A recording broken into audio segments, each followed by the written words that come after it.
we're gonna start the handover ceremony now, and thanks again for coming to the handover ceremony, and also welcome Minister of Agriculture, uh, Mr. Caesars, Your Honorable Caesars, and also our Ambassador Peter Shalina. The Banana Revitalization Project, which ended last December, and let's invite Chief Agriculture Officer and Mr. Ronaldo Gomes for the opening remarks.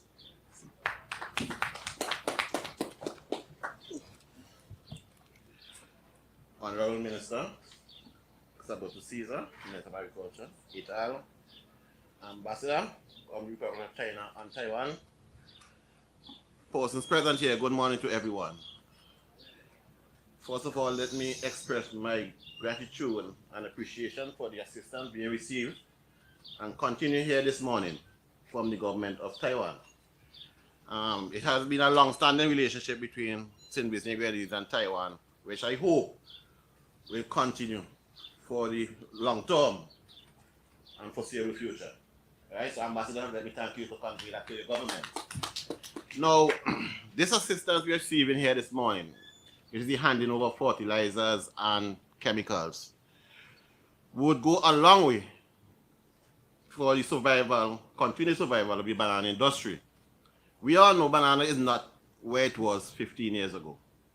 We have much less acreage, and it's imperative that we have to become more efficient producers if we want to sustain some level of production.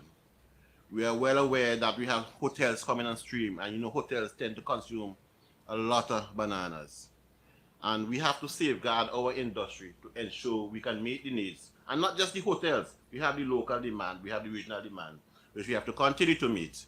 So we have to ensure that we are able to sustain our banana industry. I think there's opportunity for increased production, expansion of acreage, but the priority right now should be to increase productivity because you want to become more competitive, you want to become an efficient producer. So what we have to focus on now, which this project has played a significant role in, is enhancing our productivity. And we have to continue to try and improve that productivity. I want to say something though. We as a ministry, we have to become a bit more scientific. There are threats out there to the banana industry. We have black secatoka, we have moko. Now there's now the threat of TR4, which is now in Venezuela. And we have to safeguard our industry and start putting programs in place to address these threats. And that is something we have to put in place now, Coroma. The thing is, we have to be scientific in our approach. Now, take for example something like moko. When you plant a banana field, it goes down in moko. But sometimes you might see one or two plants surviving inside the moko field and still performing. These are things you have to take, try and multiply them. We have to try and multiply in the tissueculture lab and see if it's actually any resistance to the disease. And we don't have to wait until the developed countries come up with something for us to adapt, you know. We can come up with something for them to adapt from us. So we have to be more scientific. We have to have a research eye in what we're doing out there in the field. I think we once had an experiment, something similar to this, but we did not sustain it. And I think it's something we need to get back to. Being scientific. Science rules the world. I have my saying that God is science and science is God. We have to get down to being scientific if we want to sustain our banana industry. Others out there are producing, we are trying to capitalize on markets, Barbados, Trinidad, but we are facing competition from other countries. So we have to be scientific, we have to be more productive, we have to be efficient. No longer people are going to say, oh, I love St. Vincent banana. They're looking at the bottom line, the price. So if it's more expensive, because I once spoke to a lady in Trinidad, you know, she told me, everybody loves St. Vincent bananas. Yes, but the price compared to the others. Because what she was saying, when the other bananas ripe and they hang them up, the fingers drop off. But St. Vincent one don't drop off. but she said same as the banana is expensive. At that time, she was saying I think it's something like 180 something TT for a box of bananas, but probably more now. So that's why it's so important that we become efficient producers, become more competitive out there in the market. One of the donations we received here this morning is pesticide, and we have to take note of pesticides. I don't want to be too long, but we have to take note of pesticides that we are using. I'm happy that we are taking this into consideration because the countries out there are dropping the MRL levels, right? And what I mean by that, they have a benchmark they use, the amount of pesticide could be found in a product. So they keep lowering that, lowering that. And that is why we ourselves have to put systems in place where we can check these things before we send them out there. The hotels might ask for the same thing because the consumer, the hotel, the guests come from those countries. So these are things that we have to put in place as a Ministry of Agriculture to address some of the challenges which are out there and which we will continue to face. So I'm urging each and every one of us here this morning, and I say thanks to the Taiwanese government, we all have to become a bit more scientific in our approach to what we are doing. It's not traditional. Nobody sympathizes with you anymore. You have to compete. And if you can't compete, well, you would die. You'll just die a natural death. So I urge all of us to let's refocus, reconsider what we are doing, and see how we become more efficient in terms of our production. So thanks very much. That is all I have to say this morning.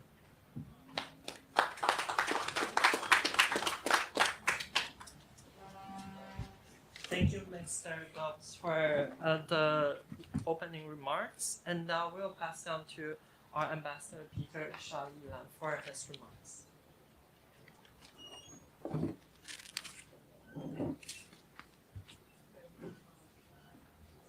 Honorable Minister Sabado Siza and Chief Agricultural Officer Combs and all other officials from the Ministry of Agriculture, including I know many of the banana extension officers, my colleagues from the embassy and the Taiwan Technical Mission, of course, all the banana farmers here present today, friends of the media.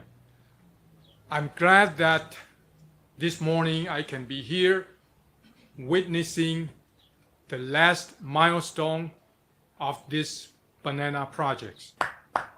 Thank you. Thank you.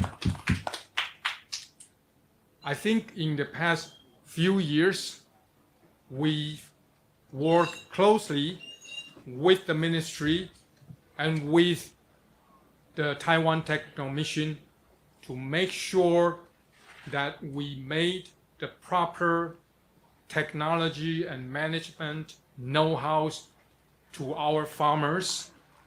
And the donation today, I think it's all about ensuring the quality of product and sustainability of our banana industry here in St. Vincent and Grenadines. Now we're donating a total of over than 550,000 EC of equivalent of fertilizers, fungicide, and spreading oils. As far as I know, these things are traveling all the way to here, and we're going to put that into the hands of our farmers to make sure that they continue to produce the first class of bananas. And I can assure you, I personally, from time to time, taste those bananas. It's as good as what we produce in Taiwan. Thank you very much. Thank you for your hard works. So with this donation, we're just showing that we have a wonderful ending of this project, and we will always be here to assist our farmers so you can continue to produce those quality products. Thank you very much.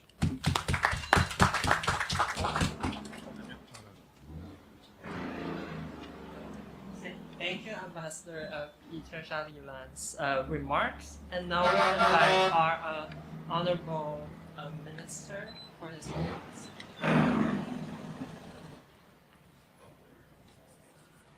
Thank you very much, Mr. Chair, Ambassador, Embassy of Republic of China, Taiwan, Chief Agriculture Officer, the Ministry of Agriculture, Forestry, Fisheries, Rural Transformation, Industry, and Labor, staff at the Ministry of Agriculture, the representatives here from the technical mission, the farmers, media, a blessed morning, all.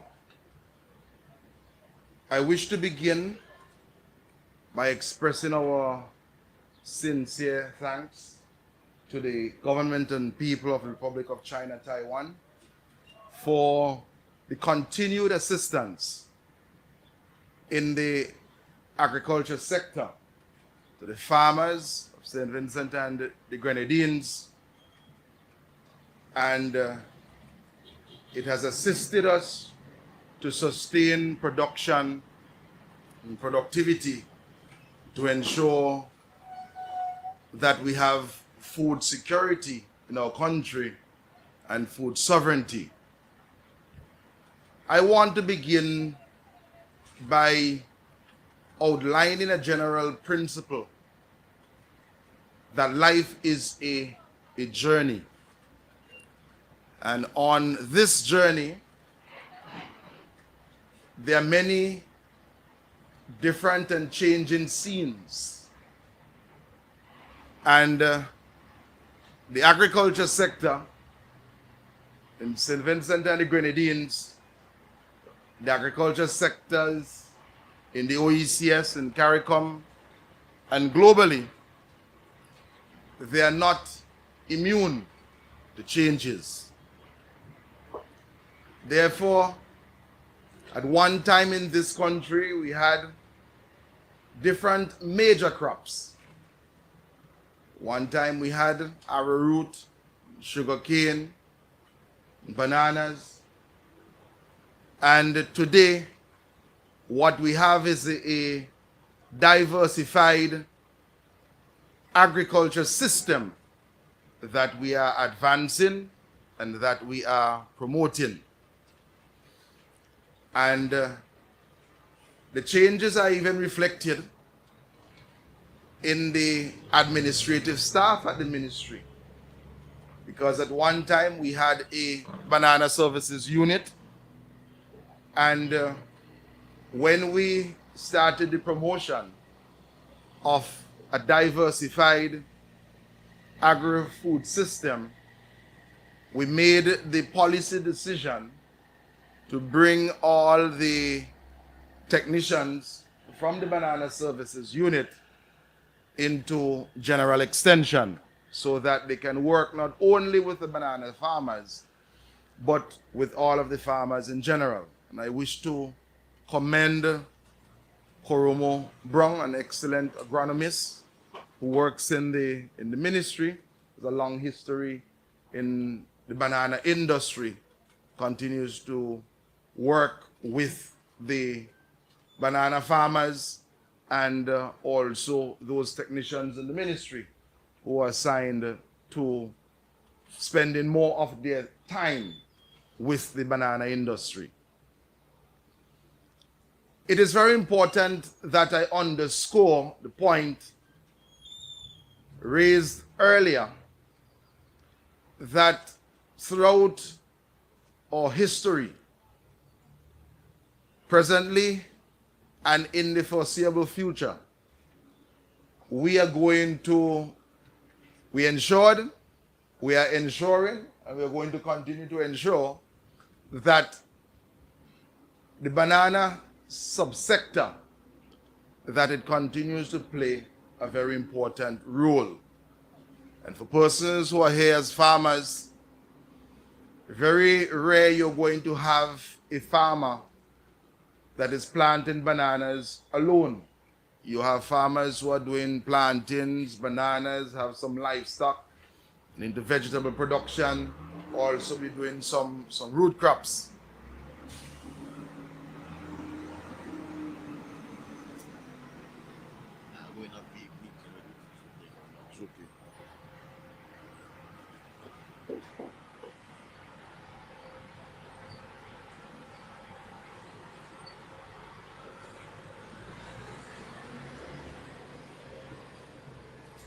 This year is a year where the farmers in St. Vincent and the Grenadines have benefited significantly from grant assistance in fertilizer to drive production. And this is coming out of a period whereby our farmers were impacted upon by the COVID-19 pandemic, also the eruptions of La Soufrière, and the rising cost of fertilizer globally. And the government has subsidized the price of fertilizer in the country so that the pressure would not be placed on the farmer. Over the last 3 months, we have distributed close to 40,000 sacks of urea. We're getting continued assistance from the government of Morocco. And over the next few days, I'm advised by the technicians in the ministry, we'll be offloading between 3,000 to 3,500 sacks of fertilizer to be provided to the farmers. I want to make it clear, though, that the project as outlined that we are here today, the presentation, is for banana farmers. So I know that in some communities, BB, when persons see you pass with your Jeep with fertilizer, they will say, well, I didn't get any fertilizer. Well, I just want the message to be sent clearly that the fertilizer for the other farmers, they will be getting that during the course of the upcoming week and the upcoming days. It is very important that as the farmers continue to benefit from these grants, that we factor these grants into the cost of production. Because the idea is not for the banana farmers to every year be getting fertilizer assistance, but for the farmers to utilize the assistance that they're getting this year to be able to increase their production, so that when you need fertilizer the next time, you will put aside this grant as a saving, so that you can come to the input warehouse and purchase your fertilizer. I would like to repeat that in different words. The project that we are here to close will not be continuing next year. This is the closure of the project. And the assistance that some farmers are receiving, I did the calculation, up to $10,000 worth of manure, as we call it, fertilizer from this project. It is for that farmer to ensure the following: that the fertilizer is dedicated to the purpose for which it was given, which is the extension and the expansion of the banana subsector. That's one. And two, that you do not take it as just a passing wave or passing wind, but that you appreciate that an investment of $10,000 was made to you as a grant. And when you are calculating your profits, you have to take out that, because you now have a revolving fund that you can start for yourself with the head start that the the government and people of the Republic of China and Taiwan, the assistance provided by them and the government of St. Vincent and the Grenadines. There are two projects which are currently in the ministry sent by the Embassy of the Republic of China, Taiwan. And one has to do with the expansion in livestock. And the second project has to do and is addressing the issue of retrofitting some of those facilities which were used as boxing plants so that we can have food terminal markets at these locations. Already, a private sector entity is utilizing the agro-processing center at Lauders, and they're currently doing a purchasing system whereby a farmer can take the produce to the buying depot, the produce weighed, and the payment is done immediately. This, therefore, will restore greater confidence, in the farming communities, and I want to encourage the farmers to participate on this program. I also want to recognize the hard work and dedication of the traffickers. Yesterday, we had a session in Lauders, and I was advised by the purchasers that the price for a pound of dashi now is $1.90. That is $190 per sack. And I am aware that there is a request for a 40-foot container of dashin to be exported from St. Vincent and the Grenadines on a weekly basis. We are seeing in some zones in the country, persons are going in heavily into dashin production. And from the survey which is done, dashin has emerged as the major crop for production here in St. Vincent and the Grenadines. This type of information must be known because it means that we have established here in St. Vincent and the Grenadines an opportunity for root crop expansion and the establishment also of a veritable value chain and a supply chain for dashin.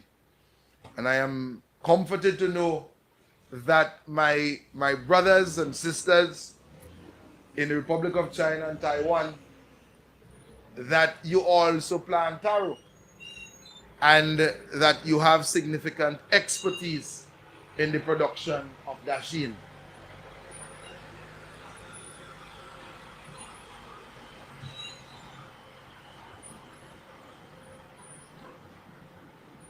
And in a recent discussion, we concluded that sometime during the course of this year, we will expect a delegation to go from St. Vincent and the Grenadines to Taiwan so that we can be immersed in the experience of a full supply chain for dashin.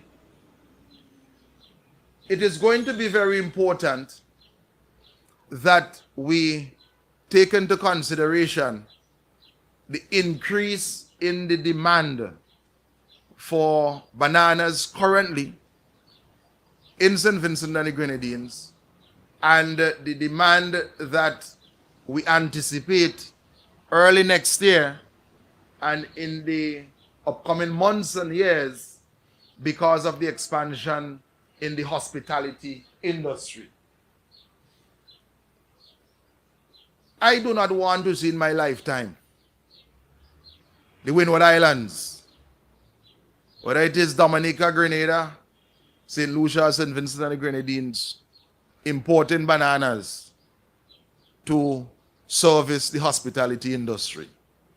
As the son of a banana farmer, I can recall the days when we never used to purchase bananas for consumption locally.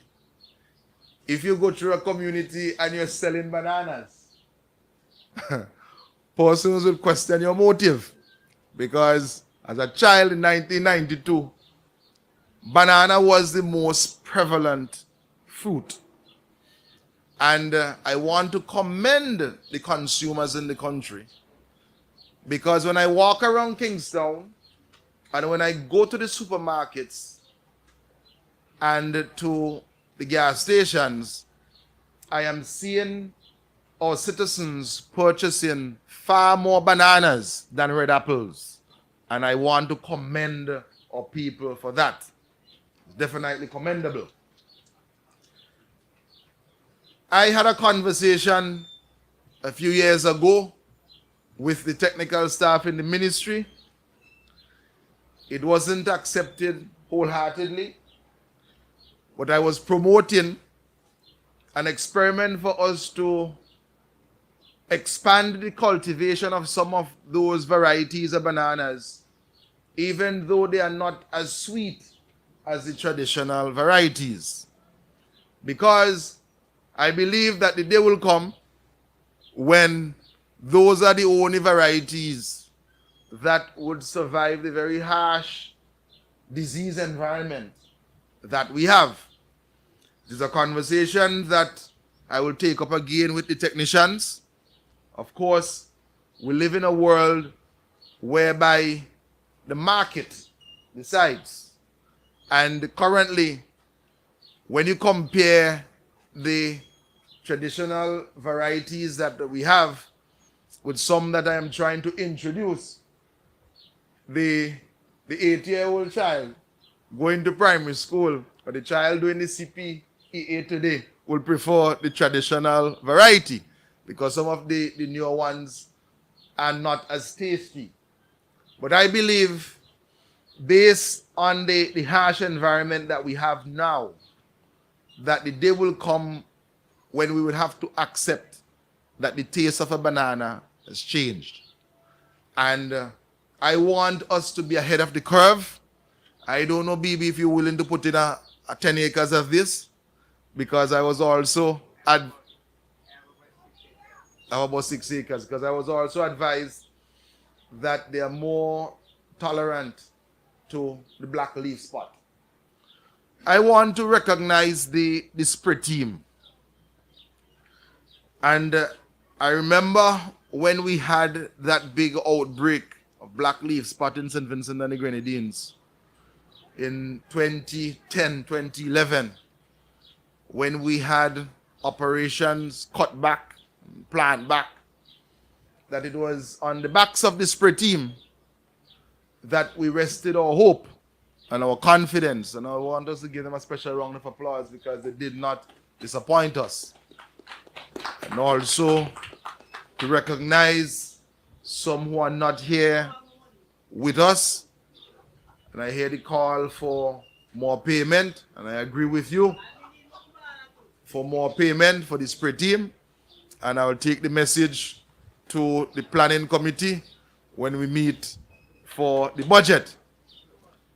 But I also want to note that St. Vincent and the Grenadines made a very important stride when we decided to remove aerial spraying from the application machinery in the production of bananas in St. Vincent and the Grenadines. Some persons who have the view that it should not be done, and it was we acted on the advice of the science that it is a safer environment for all if we do not have aerial spraying. It meant that the work of the spray team had to intensify.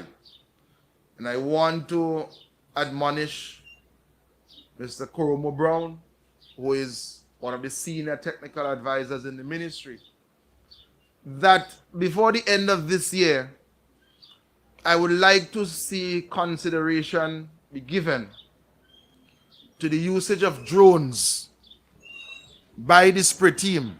May not be able to purchase them before the end of this year, but going into next year, whereby we can utilize the the technology available globally so that we can have a more sophisticated application that is safer as well for the springmen here in the country.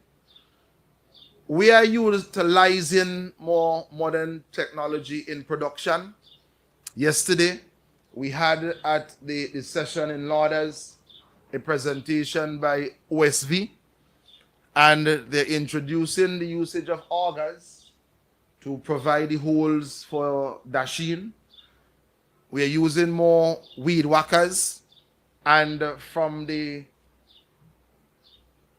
envelope that we will be receiving from the World Bank, $27 million we're receiving over the next year, we will be seeing one of the greatest injections of technology in production here in this country. We have to encourage the young people to get into banana production. There's one crop I can say I know everything about. And I want to thank many of the young persons who are into the production currently, and the hard-working farmers who decided that even though there are lucrative offerings from other crops, that they are not going to leave the banana industry behind. And it's because of this, I hope that everyone listening, you would appreciate that we have carved out a special assistance for the banana farmers. And I want us to give the banana farmers of St. Vincent and Grenadines a special round of applause for the work that they continue to do. It is also encouraging to note that some persons are already experimenting with value addition for bananas. We can't forever see ourselves as just planting bananas, harvesting them, placing them in a box. I want to thank those farmers who have graduated to the construction of ripening rooms. And for those farmers also who are utilizing the services at Orange Hill, which is provided by the mission, and are ripening their bananas. I was advised that 10 or so farmers are utilizing the facilities there. I visited the facility earlier this week, and I was happy to see that it was being utilized. And I want to encourage persons to continue to do so. So for the young entrepreneurs in agro-processing, and I'm going to have a conversation also with Vinci Fresh, we have to do more value addition to the bananas. There are some zones quite naturally in St. Vincent and the Grenadines whereby it is going to be easier to grow bananas considering the vagaries of climate change. I traversed what was once the Sanssouci estate earlier this week as well, and the dry spell is extremely harsh, and all the persons who attempted to grow bananas there basically have lost everything. And I want to encourage those who are in those zones that are conducive to all year production to ensure that you continue to cultivate. Again, I want to say thanks. Thank you very much.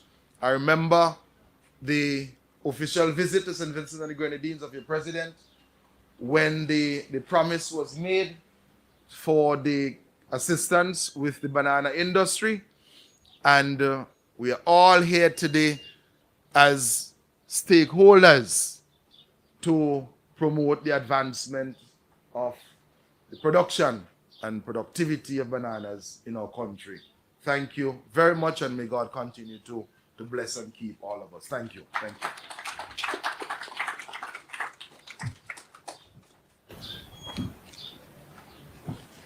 Thank you, Minister, for your remarks. And now we'll move on to the end of today's ceremony. Let's invite Mr. Isaac Haywood for the votes of thanks.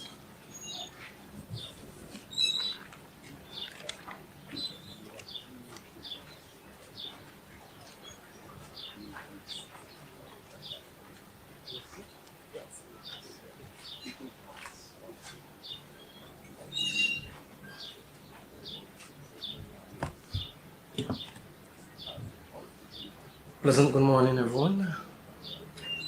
Minister of Agriculture, the Honorable Soboto Caesar, Ambassador, the Honorable Peter Sheliang, Chief Agricultural Officer, Mr. Renato Gomes, senior members, staff of the Ministry of Agriculture, members of staff of the Taiwan Technical Mission, officers of the Ministry of Agriculture, spearmen, farmers, members of the press, invited guests, pleasant good morning.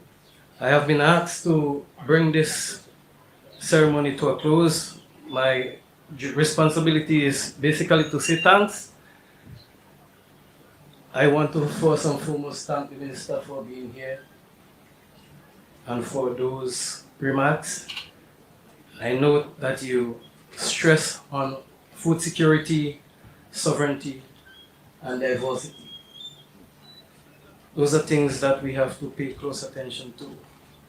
Mr. Ambassador, thank you for being here this morning with us. Thank you for the cooperation and assistance that have been given to St. Vincent and the Grenadines. And in your remarks, you spoke about a viable and sustainable industry. We hope that we would see that going forward. The chief also spoke about productivity, and if we have to continue to feed ourselves, all these things must come into being. I want to also thank persons who were instrumental in the execution of the project. Mr. Jerry Long, Chief Jerry Long, Min Zing Lee, Ted Hong, and Tilly, they are no longer with us in St. Vincent. Mr. Lee has retired. Chief Jerry is in Asia, I think it's Fiji. Yeah. Ted is on maternity leave back home in Taiwan, and Tilly is in Haiti. These were people who were instrumental at the initial stage of the project. Mr. Koroma Brown, one of the former planning responsible person in the execution of the project, and Debbie, we want to thank those. The extension officers, Kevin James and his team, Experiment, for wonderful work that was done during the execution of the project. I can't forget the hard-working officers, Bob, Brown, Straw, Max Richards, and myself. And most of all, the persons who are responsible for what we are seeing here, the hard-working farmers of St. Vincent and the Grenadines. I want to say thank you for your excellent work and your cooperation during the project. To the members of staff, the other members of staff of the Taiwan Technical Mission, Young, and your other new chief, I don't really know his name. The members of the media, and all those who are present here, I want to wish you a very heartfelt thank you